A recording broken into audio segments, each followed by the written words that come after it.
증상 중에 까그라 신드롬이라는 게 있어요. 무슨 증상이냐면은 가족들이 친가족이 아니고 누군가가 자기를 죽이려고 가족으로 위장해서 들어왔다는 유명한 망상이 있는데,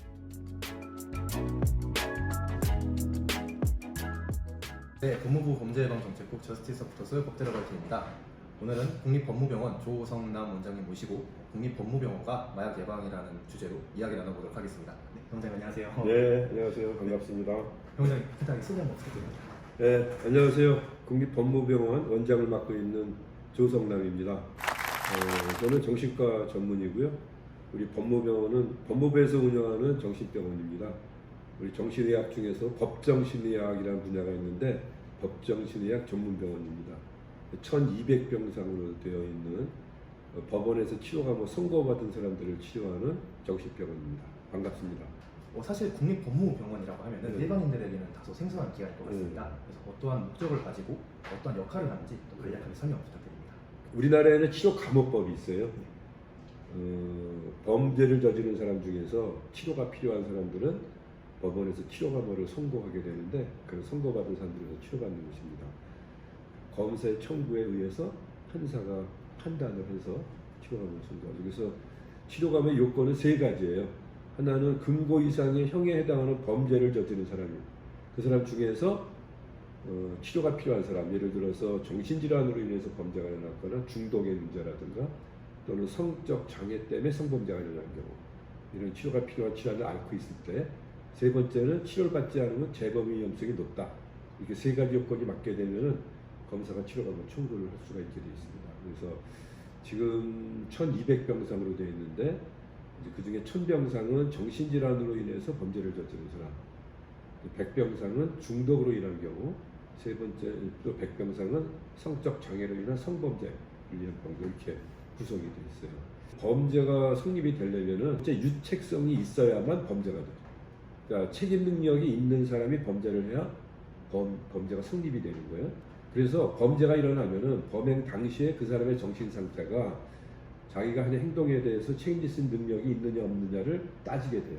그래서 이제 정신감정을 하게 되는데, 대부분 전국의 정신감정의 90%를 우리 법무병원에서 담당을 하고 있어요. 한 달 동안 환자를 입원시켜서 면밀하게 이제 면담, 각종 검사 통해서 종합적으로 감정서를 제출하면은 그 감정서를 참고해서 판사가 판단하도록 되어 있죠. 그래서 이렇게 미약이나 상실로 판단이 된 정신질환자가 치료 감호를 받는 겁니다. 그래서 이거는 이제 감형이 되거나 무죄가 된 사람이기 때문에 그 15년 이내에서 치료 감호를 할 수 있도록, 최장 15년까지 치료 감호를 할 수 있도록 되어 있어요. 근데 이제 중독의 경우에는 알코올이나 마약류 중독인데, 이거는 자기가 알고 먹는 거 아닙니까? 그 책임 능력을 다 인정을 해요. 근데 중독이란 거는 병이기 때문에 치료가 안 되면 자꾸 반복이 되니까 재범이 높아지죠. 그래서 재범을 예방하기 위해서 치료를 하는 거예요. 그건 마약류 투약은 그 자체가 이미 범죄 아닙니까? 그러니까 다른 범죄 안 저질러도 단순 투약만 해도 치료 감호의 대상이 되죠. 그래서 그런 사람들은 2년 이내에서만 치료 감호를 할 수 있도록 돼 있어요. 감형이나 이런 건 없지만, 우리는 이제 6개월 프로그램을 하고 있기 때문에 6개월마다 이제 심사를 하게 돼 있거든요. 치료가 잘 됐는지는. 그래서 우리 6개월 프로그램을 하고, 남은 징역형은 교도소 가서 지내고 싶다 그러면 교도소로 보내고요. 본인이 남은 징역형 기간이라도 계속 치료를 받고 싶다 그러면 2년 이내에서는 연장이 가능해서 2년까지 치료를 하고 있어. 다만 이제 치료에 잘 협조하고 치료 효과가 좋을 것이라고 예상이 될 때 연장을 하죠. 그렇다면 국립법무병원이 마약 중독자 치료에 있어서 다른 일반적인 의료기관과는 어떠한 전문성이 있는지가 또 궁금한데요. 우선 그 전제가 뭐냐면은, 일반 국민들이 그런 안인도 방화살인 사건이나 이런 게 있을 때 끔찍한 범죄를 저지른 사람을 왜 국가에서 무료로 치료해 주느냐, 이런 논란들이 좀 있었거든요. 근데 그건 좀 오해하는 부분이라고 보고 있어요. 왜냐하면 우리는 국민의 안전을 위해서 치료하는 거거든요. 모든 범죄 중에서 원인이 가장 확실한 범죄는 정신질환에 의한 범죄입니다. 그러니까 정신질환에 대해서 치료만 잘하면 얼마든지 재범을 예방할 수 있어요. 그래서 우리 병원에 있는 정신질환자나 중독 문제나 성적 장애를 가지고 있는 환자들은 제대로 치료를 해서 치료 효과를 높여야만 재범을 예방할 수 있죠. 그래야 국민이 안전해지죠. 그래서 개인의 복지를 위해서 치료하는 게 아니고 국민의 안전을 위해서 치료하는 거기 때문에 치료 약제도 제일 좋은 약을 써야 되고 의료 진료 환경도 제일 좋은 환경에서 최고로 우수한 의료진이 치료를 해야 된다. 그래야 이제 효과를 높일 수 있으니까 그거를 꼭 얘기를 합니다. 이 중독의 문제도 질환이기 때문에 치료를 안 하면 계속 반복이 되니까 재범을 예방하기 위해서는 효과적인 치료를 해야 되죠. 그래서 우리도 이제 특히 이제 마약류 중독 이런 거는 재범률이 굉장히 높거든요. 그래서 치료를 가장 우수한 치료를 하기 위해서 다양한 프로그램들을 운영을 하고 있고 민간에서는 마약류 중독자를 치료하기를 좀 어려워해요.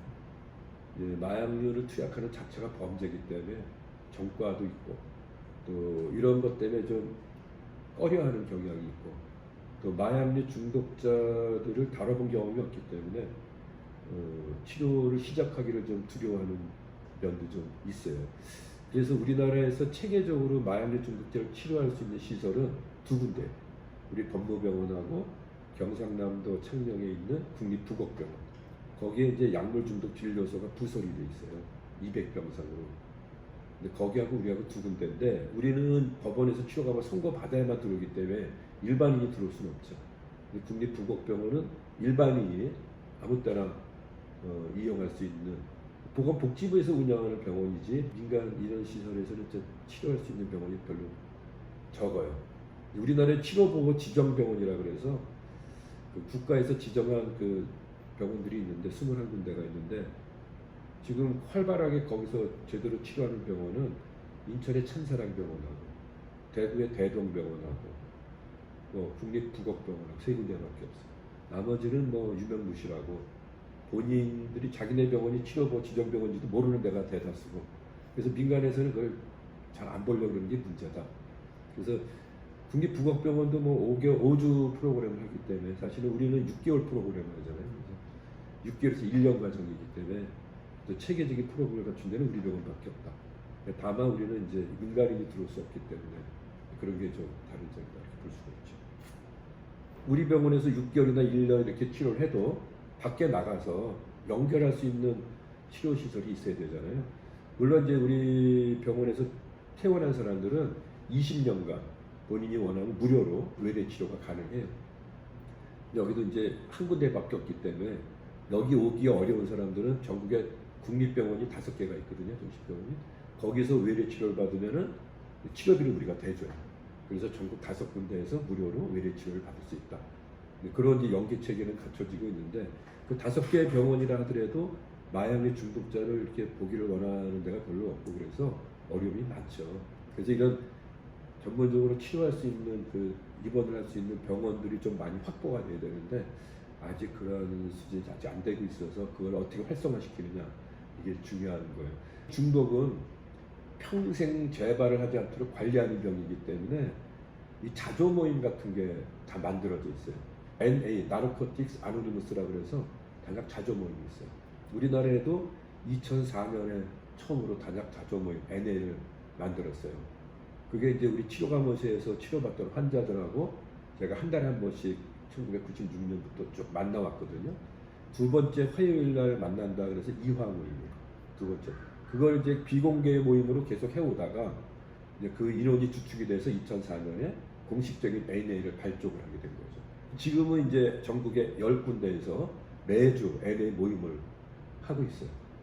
재발하지 않도록 서로 지지해주고 또 이렇게 격려해주고 하는 그런 자조 모임에 참여할 수 있도록 있고. 그래서 우리 법무병원에 입원 치료받는 동안에 이 자체에서 NA 모임을 시작을 해요. 우리 매주 금요일날 NA 모임을 하거든요. 안에서. 그 안에서 NA 모임을 하면서 그 방식에 익숙해졌을 때 사회로 나가도 자연스럽게 NA 모임에 참여할 수가 있게 되니까 그래서 그런 NA 모임에 이제 우리가 연결시켜서 재발을 예방하도록 하고 있고 NA 모임에서 회복된 사람들이 또 중독자를 치료하는 재활센터를 운영을 해요. 다르크라 그래서 드럭 에딕션 리해빌리테이션 센터라고 해서 이거는 회복자들이 운영하는 재활센터. 그러니까 전문가들이 운영하는 게 아니에요.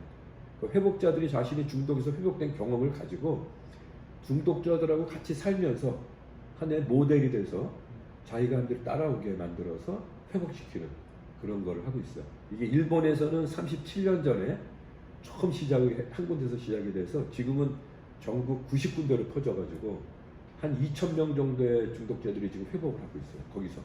그거를 우리가 2012년에 도입을 해서 서울 다르크를 처음 만들었어요. 그래서 서울 다르크의 대표가 국립북업병원에 있을 때 3년 동안 입원을 했던 저 환자예요.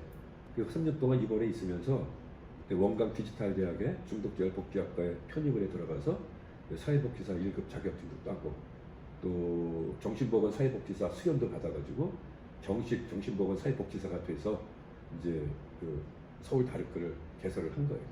그게 활발하게 이어지다가 이제 지금 경기도에도 다르크가 만들어지고 인천에 또 대구, 김해, 제주도 이렇게 확산이 되고 있죠. 그래서 그런 다르크와 연결이 돼서 치료받고 나간 사람들이 이제 재활이 필요한 사람들, 가족이 없거나 혼자 있으면 위험한 사람들이 있잖아요.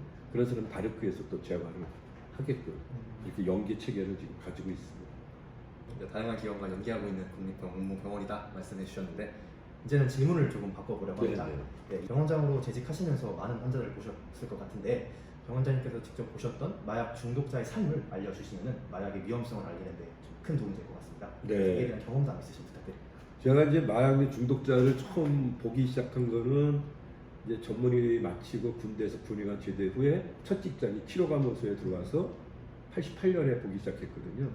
그러니까 벌써 마약 중독자를 만나기 시작한 지는 벌써 35년이나 되죠. 긴 역사를 가지고 있기 때문에 다양한 경험을 많이 했죠. 그래서 누구보다 이제 중독자의 삶에 대해서 잘 이해하고 있다 생각을 하는데 그전까지는 마약의 중독자를 본 적이 없어요. 여기 들어오기 전에는 레지던트 하는 동안에도 군의관 시절에도 왜 못 봤냐면 두 가지 이유가 있는데 하나는 중독의 문제는 본인이 중독이라는 걸 인정을 안 하는 게 특징이에요.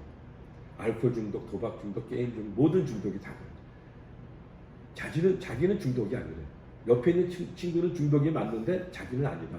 그러니까 자기 합리화를 많이 하기 때문에 중독이라는 걸 인정을 안 하니까 스스로 치료를 안 받아요. 그래서 중독 치료는 되게 강제로 치료하는 게 대부분이에요. 처음 시작에.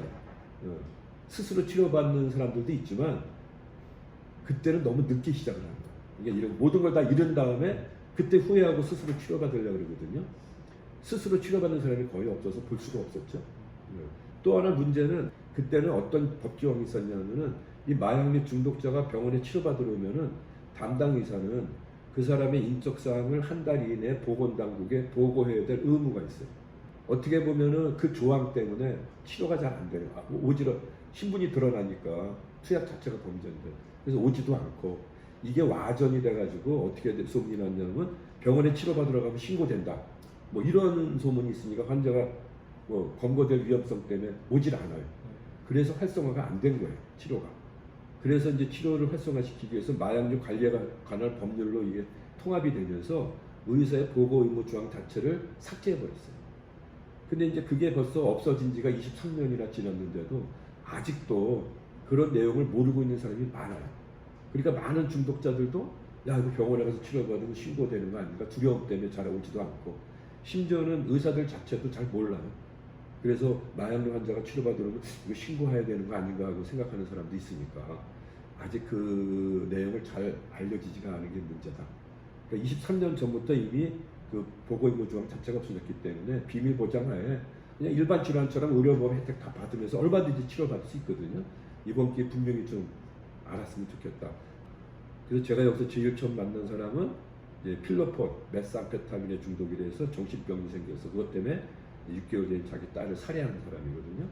그런 사람들을 만나기 시작하면서 이제 중독자를 보기 시작했고 제일 끔찍한 거는 이제 그 마약류를 남용하다 살인을 하는 경우죠. 이 도파민을 높여주기 때문에 이제 보상혈로의 도파민이 증가하면 기분이 좋아져서 반복하게 되는 거거든요. 그것 때문에 이제 남용을 시작하게 되는 건데 이게 내성이 생기기 때문에 점점 양이 많아질 수밖에 없거든요. 그러다 보면 이제 전두엽에도 도파민의 과량 높아지게 돼요. 그러면 정신병이 생깁니다. 그래서 마약류는 도파민을 높여주는 작용 때문에 일시적으로 기분은 좋아지지만 결국에는 정신병을 다 만들 수밖에 없어요. 그것 때문에 뭐 피해망상, 관계망상, 환청 이런 조현병과 똑같은 증상들이 나타나요. 그것 때문에 여러 가지 사건들이 일어나죠. 그래서 제가 본 환자도 그 필로폰에 중독이 돼서 나중에 정신병이 심해져가지고 6개월 딸이 있었는데 자기 딸이 자기한테 막 욕을 하는 거예요. 자세히 보니까 자기 딸이 아니야. 이거 헝겊으로 만든 인형으로 느껴지는 거야. 근데 이제 부인이 이제 남편이 마약을 했으니까 애를 얻고 집을 나왔는데 이 친구가 보니까 괘씸하지. 인형이 주제 감히 나한테 욕을 해? 그래가지고 이제 쫓아가서 길거리에서 애를 잡아가지고 포대기에서 잡아 뽑아서 아스팔트 바닥에다 2번 패대기 쳐서 애가 즉사했죠. 동네 사람 나와서 이제 아버지가 자기 딸 죽였다고 난리가 났을 거 아닙니까? 근데 이 사람은 이해를 못하는 거야. 왜 인형을 갖고 자꾸 내 딸이라고 그러냐 이거지. 그 당시 향정치성 의약품 관리법 위반으로 징역 3년 받고 살인에 대해서는 무죄, 심신상실로. 그래서 치료감을 받은 거야. 그래서 이제 여기 치료감호소에서 제가 처음 본 환자죠. 마약 중독자. 한 사람은 자기 부인을 또 살해했거든요. 그래서 필로폰에 중독이 돼가지고 정신병적 상태가 돼서 보니까 막 환시가 보이는 거야. 그 머리요. 사랑하는 부인 머릿속에 악마가 들어간 게 보이는 거야. 그 부인을 살려야 되잖아. 근데 아무리 끄집어내려고 해도 안 나오잖아요. 자기 노래만 보이면 헛거니까. 그러니까 이제 악마 때려잡는다고 둥기로 막 머리를 내리쳐가 죽었죠. 근데 쓰러져 있는데 머릿속에서 악마가 안 나오더래잖아요. 끔찍한 얘기지만 이 사람은 그래서 악마 끄집어낸다고 막 손가락으로 코를 다 파헤치고 악마 끄집어내. 이게 미친 짓이죠. 그죠? 또 하나는 20살 먹은 학생이 대전에서 그때 LSD를 처음 복용하고 정신병 과량 복용하는 분이 정신병 상태가 돼서 집에서 엄마하고 이모를 20군데 칼로 찔러 살해하는 사건이 있었어요. 이 친구도 모범생이었는데 이제 미국으로 유학 갈 준비가 돼 있어. 대학에 합격이 돼서. 근데 그 시기에 이제 친구가 LSD를 줬는데 뭐 별거 아니라 그러니까 자기도 아무것도 아닌 줄 알고 뭐 복용을 했는데 처음에 주는 대로 먹어가지고 과량 복용이 돼서 정신병적 상태가 됐어요. 그래서 이제 증상 중에 까그라 신드롬이라는 게 있어요. 무슨 증상이냐면은 가족들이 친가족이 아니고 누군가가 자기를 죽이려고 가족으로 위장해서 들어왔다는 유명한 망상이 있는데 이게 생긴 거야. 집에 있는데 이모가 놀러 왔어요. 보니까 가짜야. 자기를 죽이려고 누가 이모를 위장해 들어왔다고 생각이 든 거야. 무섭잖아요. 그리고 보니까 엄마 아빠도 가짜가 진짜가 아니고. 자기가 죽을 것 같으니까 먼저 그냥 도망도 못 가고 그러니까 독화 갖고 와서 막 찔러 죽였죠. 그래서 그 사람도 무죄 받아서 치료감을 받아가지고 치료를 받았죠. 이렇게 끔찍한 사건들을 많이 경험하게 되니까 누구보다도 마약류 중독이 얼마나 무서운지. 그런 사람들도 한 번으로 시작합니다. 호기심으로. 근데 진행이 되면서 이런 정신병 상태까지 가요. 네, 그렇다면 반대로 이제 병원장님과 국립법무병원의 역할을 통해서 좀 환자들이 성공한 사례도 많이 있을 것 같아요. 그럼요. 네, 앞서 말씀해 주셨던 다르크 사례도 그렇고 혹시 어떤 것들이 있었는지.